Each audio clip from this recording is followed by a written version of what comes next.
Good morning, good afternoon, and good day wherever you may be joining us from. Welcome to another edition of Sales TV Live. Today, we're talking about value selling as a mindset. We're joined by Lee Levitt, principal at Acelera Group. Did I get that right, Lee? You sure did. Acelera. All right, Acelera Group. Lee has extensive experience in customer value selling, sales enablement, and driving sales productivity. With a distinguished background working at industry leaders Google and Oracle, Lee has spearheaded significant market pivots and led global sales initiatives. Lee, welcome. Thanks, Rob. Crap, that sounds like something I wrote. or maybe ChatGPT came up with it. It could be. It could very well be. So, Lee, let's start by having you tell us a little bit more about you, your background, and what led you to where you are today. Well, in using the essence of value selling, it's never about me. It's always about the audience. So why am I here talking about value selling? Because I've worked with many salespeople and other customer-facing people, helping them to understand how to engage better with their customers. In the service of their customers. So for instance, I used to be part of the key account team calling on Merck, a big pharmaceutical company. And in their headquarters, they have this banner over the front hall that says, and I'm paraphrasing, it's a few years now, if we don't act soon, 4 million mothers will die. Wow. Now that sets a context for walking in the door and going to work every day.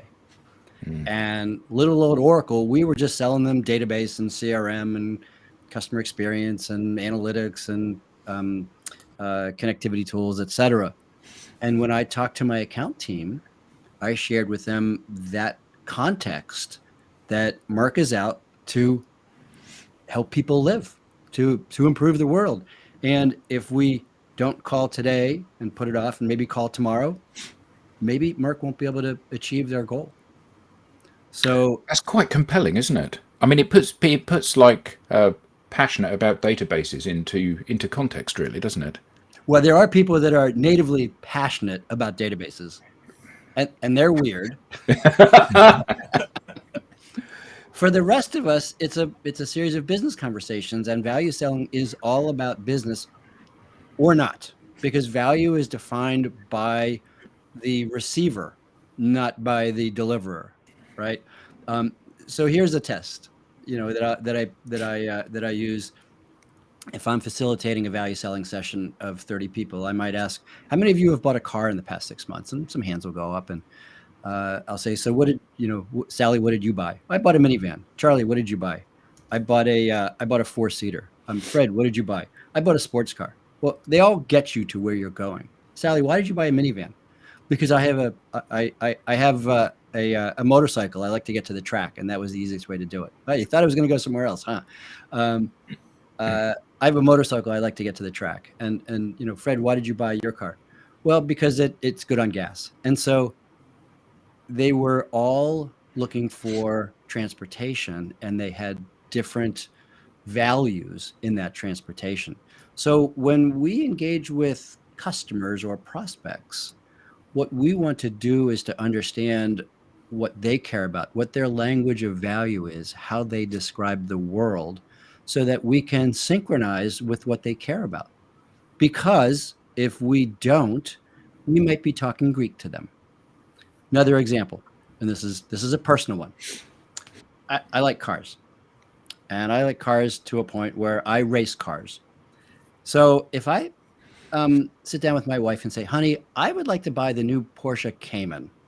And the reason I would like to buy the new Porsche Cayman is because it is a mid-engine car. And because it is a mid-engine car, it performs better on the track. I can go faster. Her language of value is not performance. And so for her, it's a no. Conversely, if I said, honey, I'd like to buy the new Porsche Cayman. And the reason I'd like to buy the new Porsche Cayman is because it's a mid-engine car. And because it's a mid-engine car, it will be easier on tires and suspension. And as a result, it will be less expensive to campaign.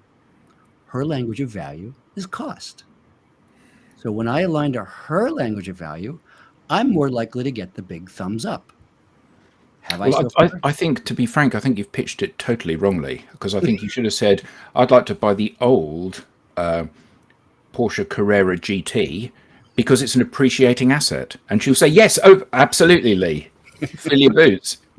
Well, the 959 is already in the garage, so we've got that appreciating asset going. Just kidding. Yes, I was going to say, Adam, I'm genuinely impressed if you have got a 959. that's a pretty safe bet. It's tough to make a bad decision on an older Porsche, but we digress. So understanding the language of value has the power of connecting with people around what they care about. And so value selling as a mindset is the doing of that. It's not a sales process. It's not a step one, pitch this. It's not a step two, pitch that.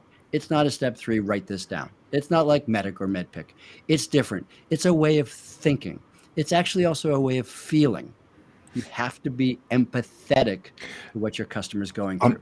It's really interesting you say that, because the natural human, let's assume that you are passionate about databases. The natural human behavior is for me to try to instill my passion about databases in you as the customer, in order that you'll understand how wonderful this little blue button in the corner is, and how this slider is. And actually the concept of really ruthlessly putting yourself in the customer's shoes it is about feeling, and it is a change in mindset, isn't it? Absolutely. So empathy is absolutely critical. Curiosity is even more important.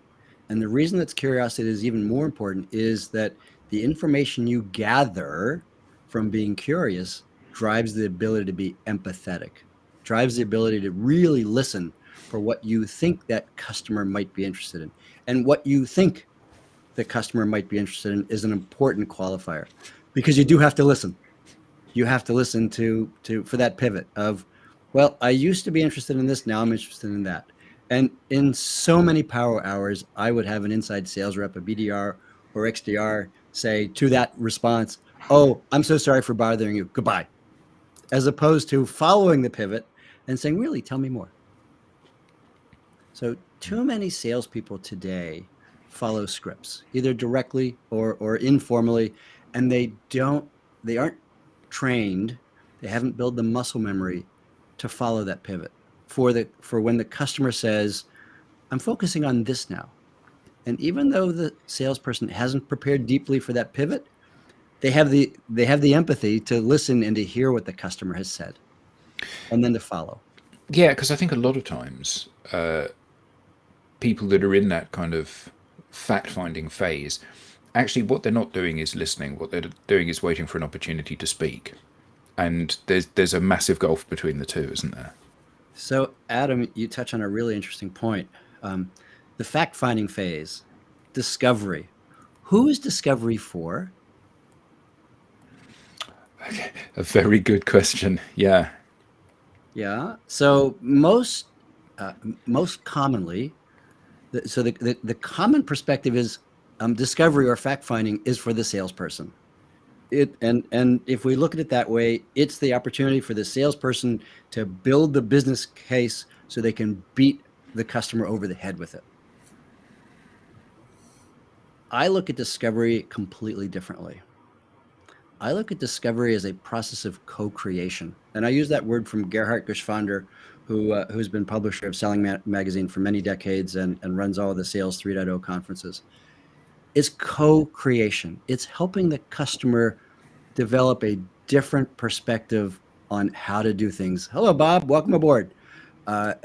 Develop a different way of doing things. And it's their discovery, not the vendor's discovery. And when the customer is co-creating, then at some point, if you're doing it well, what happens is they say, how quickly can we get this done? The art of the self-close.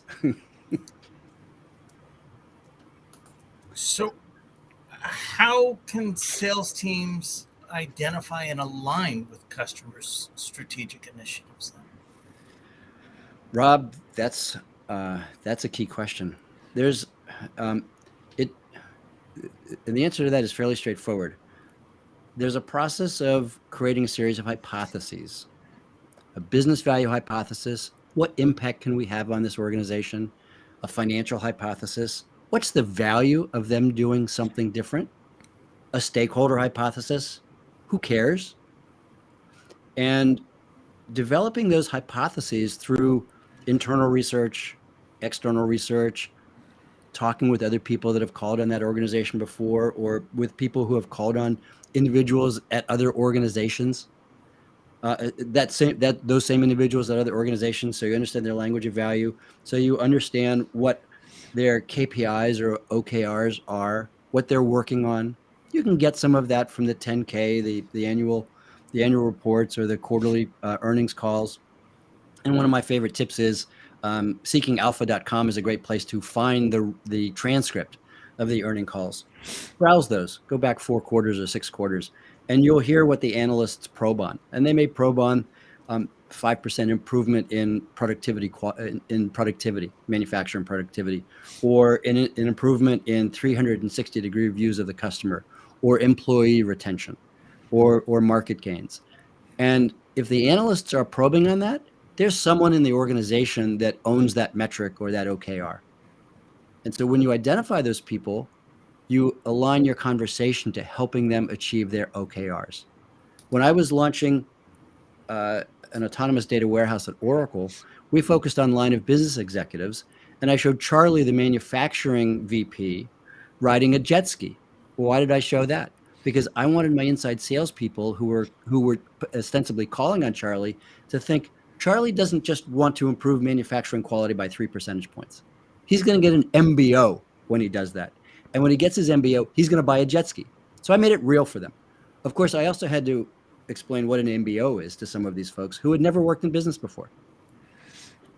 So it's a matter of building a story or a hypothesis around what you think is going on in that organization. And Rob, what do we mean when we say hypothesis? Is a hypothesis a statement of fact? I would go with no, it's an educated guess. It's an educated guess. And what do you do with an educated guess? You test it. And so when you show up and you talk to Charlie, the VP of manufacturing, and say, Charlie, I have some thoughts about how you can improve your manufacturing quality. We've done some research and we see that your first line, your daytime manufacturing line runs at a 98 percentage point quality level. Your second line runs at a 96. And we have some theories as to why that might be. I'd like to run those hypotheses by you. Now, what will Charlie do? Say, I'm not interested in learning that, right? He's got an MBO on that. He's got a jet ski waiting at the dealership for him to go pick up. He's going to say, tell me more. And that's where you start to roll out your assumptions. Charlie, we assumed this. We looked at other companies that we've worked with that have similar manufacturing lines, and this is what we found. And we think the same thing might be going on here. We think it's not your people. We think it's late deliveries, late supply deliveries. And so that's causing your production line to slow down, and then people rush. And we've got some data to show that that happens in other organizations.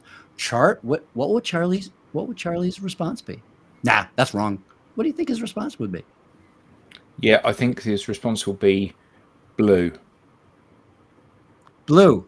The jet ski he's going to buy. He's upgraded to the custom paint job now, hasn't he? Yeah, he's gone on to that custom paint job because we're talking. We've offered something of significant value to Charlie. We have made a deposit in our relationship bank account with him, right? And we have to make deposits, as I found at my local bank. We have to make deposits before we can make withdrawals. So a withdrawal is asking for them to expedite contract signing, for instance, asking for them to introduce you to other stakeholders. So you need to make deposits, and good salespeople are constantly making deposits, even if there's no opportunity on the table. Bob Britton chimes in, and Bob says, a hypothesis exists to be tested, but tested not to prove it correct, but to disprove it per the scientific method. Bob knows of what he speaks. He's an expert in this area as well. So this is not taught in sales generally. We have a recipe, break 2 eggs, mix them into the pot, throw some Tabasco sauce in, throw it on a burner. What happens if we don't have a burner? What happens if we don't have Tabasco sauce? What happens if the diner is not interested in eggs, right? Then the recipe fails and we throw the burnt eggs in the trash. And so we spend a lot of time in sales organizations teaching salespeople about our products and then certifying them on the products. Do customers care? No. They do not care. They do not care. They do not care. What they do care about is whether or not they can get their jet skis, whether they can achieve their strategic business objectives, whether they can meet their OKRs or KPIs, whether they can meet the milestones that their investors have put in front of them. They don't care whether that salesperson has the advanced degree, advanced certification. Now, this does help that for the salesperson to understand what they're selling, but that's necessary, but completely insufficient, because the salesperson has to create awareness. The salesperson has to align with the customer, as opposed to forcing the vendor's perspective. And many organizations start out with that inside-out view of, here's what we have to offer, go sell it to people that might need it, as opposed to find out what people need and see how we can help. Do you know why that is? It's a religious, Rob, it's a religious belief that our product is best. And if we only tell people enough of the facts and details, they'll make the right decision. I was at a company years ago, and I won't mention the name, but it was Oracle, where oops, did I do that? Where I proposed a win-loss analysis program. I wanted to go out and I wanted to go find out why customers were saying no to us out in the field on a customer by customer, opportunity by opportunity basis. And the feedback I got was, we know why customers, this is a long time ago, so all of the involved parties have moved on. We know why customers say no. They're stupid. Now, at some point, Oracle and other companies were monopolies. And a monopoly view only lasts so long until you're not a monopoly. So these days, we need to align with what the customers care about. They don't care whether they're keeping inventory on a 3x5 card or a cloud-based data warehouse or anything in between. If it works for them, it works. And in today's market, as I'm seeing with some of my coaching clients, it doesn't matter how much you offer them on a discount on the annual renewal or the bundle of new stuff into that 3-year ELA. Status quo is painful enough for them. They are not willing to take on new challenges. We really have to align to what's possible for them and what they value for them to even consider making a change. Bill, you're exactly right. It's the outcome. And Bill Becker says customers want the outcome of a product or service. They want peace of mind that they aren't making a purchasing mistake. Yeah. Nobody ever got fired for buying IBM, right, Lee? That may still be true.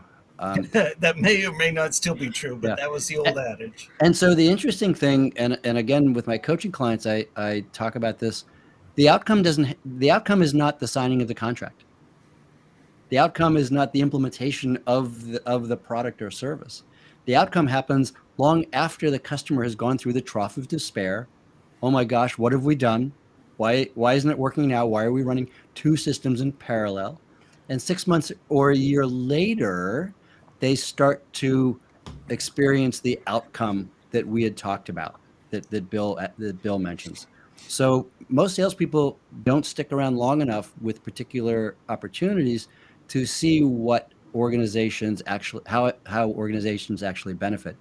And those are the greatest assets. When you can say, I worked with other companies that have gone through this and here's what they're experiencing now, having made this choice, and are now actively receiving the benefits, that's when customers pay attention. That's when new prospects pay attention. Really, tell me more. Can we talk with those folks? See, So I don't I had believe I don't believe that most salespeople have the customer's best interests at heart. And you talked about a particular company that you happen to be at. I happen to be at the same company for some time, and one of the things that always used to make me laugh, and I've referenced this a number of times on these calls, is customer journey mapping, which has absolutely nothing to do with the customer's journey about buying your product. It has everything to do with your journey about selling the product. And it's that juxtaposition between saying you want to have a relationship-based sale and actually wanting to have a relationship-based sale. The only reason I'm having a relationship-based sale with you is so I can dip my hand in your pocket and take out more money than you thought you were going to spend. And I can't help thinking that for most organizations, that's the case, isn't it? Yeah, Adam, sadly, you're right. We set up salespeople to fail. The compensation programs and the daily, weekly, monthly inspections, the pipeline It reviews. drives poor behavior, doesn't it? It absolutely drives poor behavior because we put pressure on salespeople to perform today. Now, for salespeople in life insurance, they know they make 3 years of investment and then the annuities start rolling in. That is not true in technology sales.